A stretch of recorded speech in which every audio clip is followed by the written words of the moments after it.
ఆయన చరిత్రకారుడు, ఆయన రాసిందే పాఠాలు చెప్తారు. ఇది వేదంలో గాథ. విశ్వామిత్రుడు గొప్ప దయ కలవాడు, గొప్ప కోపం కలవాడు. ఏం చేశాడైనా తల్లిదండ్రులు వదిలేసినటువంటి కొడుకుని ఒకడిని తాను దత్తత తీస్తున్నాడు. తాను కొడుకులతో చెప్పాడు, తను చాలామంది ఉన్నారు సంతానం, వాళ్ళతో చెప్పాడు, రే వీడిని మీ అన్నయ్యగా స్వీకరించండి రా అన్నాడు. ఇది దయాభావం. పరాయివాడిని తన కొడుకుగా చేసుకుని, తన కొడుకులు ఉండి వాడు దిక్కు లేకుండా ఉన్నాడు కనుక కొడుకుగా తీసుకున్నాడు. వాడి పేరు సునశ్చేపుడు. తీసుకుంటే కొడుకులు అన్నారు, ఇదేం అన్యాయం, వాడిని ఉండో తీసుకొచ్చి మాకు అన్నయ్యగా అప్పగిస్తామేంటి, మేము వాడిని అన్నగా గౌరవించడం ఏంటి, మాకు నచ్చలేదు అన్నారు.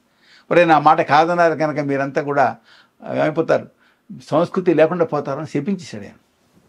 వాళ్ళు అడవుల పాలు అయిపోయారు 50 మంది, ఒకళ్ళగా ఇద్దరు కదా, అంధురులు అంటారు వాళ్ళని.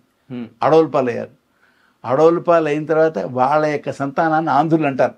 సంస్కృత మర్యాద ప్రకారం మొదటి వర్ణాన్ని సంతానానికి, వాని యొక్క సంతానము అనే అర్థంలో దీర్ఘం వస్తుంది. ఇక్కడ దీర్ఘం వచ్చింది, అంధులు కాస్త ఆంధ్రులు అయ్యారు. వాళ్ళు అలాగ అడవుల్లోనే ఉన్నారు కొన్నాళ్ళు, చాలా కాలం ఉన్నారు. అశోకుడి కాలంలో వాళ్ళు బౌద్ధ మతం తీసుకున్నారు. ఇది అశోకుని శాసనాల్లో ఉంది.